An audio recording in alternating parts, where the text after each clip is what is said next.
Kia ora, hello. Paul Brennan, Bring Our Birds Home. On the last day of February 2018, let's have a video update.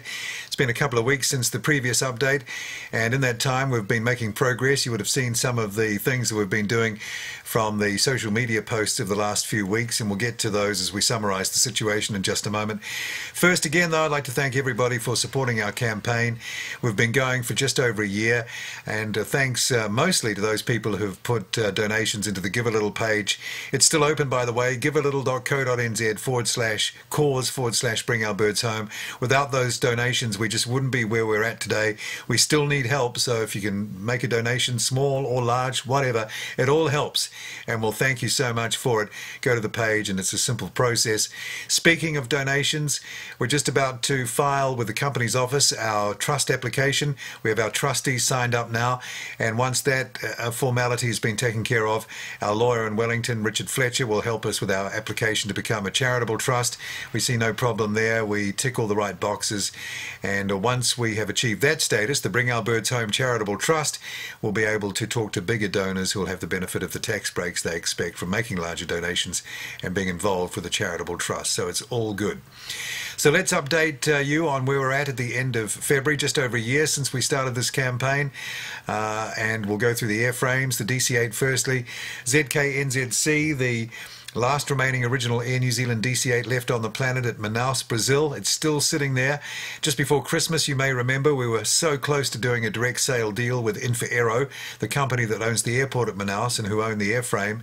They're a government-owned company, and just before we were about to do the deal, which we had on paper, you know, their agreement to sell it to us and the price, they found out that being a government company, they had to be running a public tendering process to dispose of the asset unless they got a waiver from the court.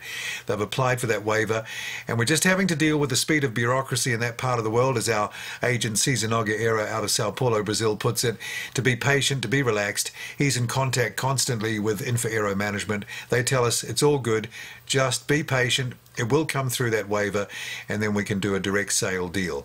In the meantime, SAW in California, a company whose expertise is in the dismantling and recovering of airliners, has given us a plan for the dismantling of the DC-8, very comprehensive plan, and also informed us of the equipment and ancillary gear that we'll need, tooling, etc., to do the job.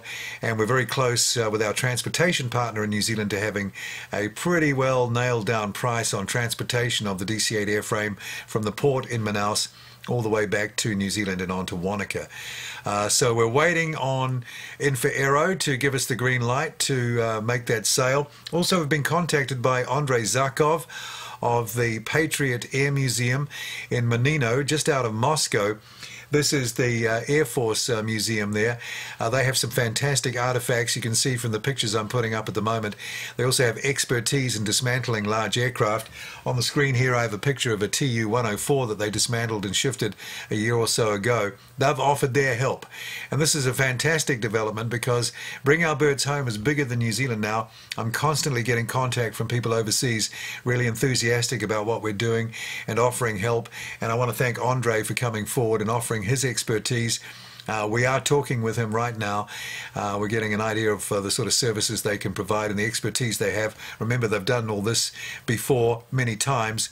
So it's starting to become a bit of a United Nations of support here between SAW in California and now Andre and his team in Russia. We'll see what happens there.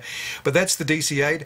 On to the 737, the former ZK-NAD, which is derelict at Laurinburg Maxton Airport, just out of Charlotte, North Carolina, USA. We've been in touch with the owners of that airframe again in the last week or so, telling them that we're just about to apply for our charitable trust status, and we really can't get into a negotiation before we have that completed.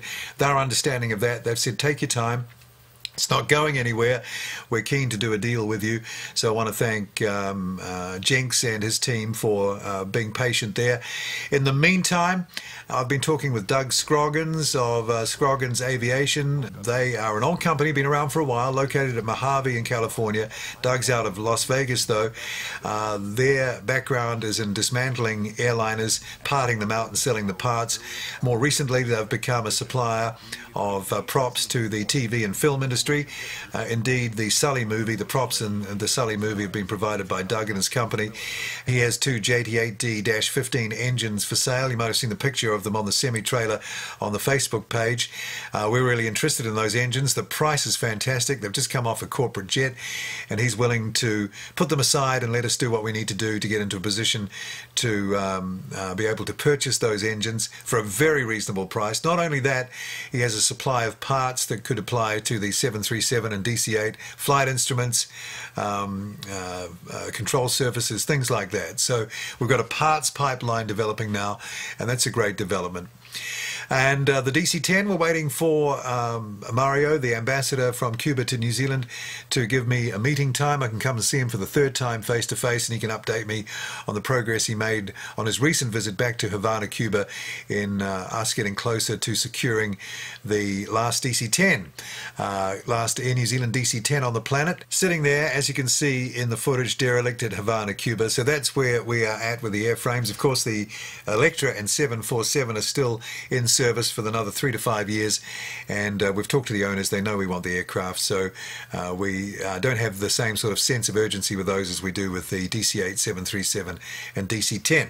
We have a publicity and marketing opportunity coming up in April with Warbirds over Wanaka. Of course, the eventual destination, it's hoped, for these airframes is the Toy and Transport Museum in Wanaka.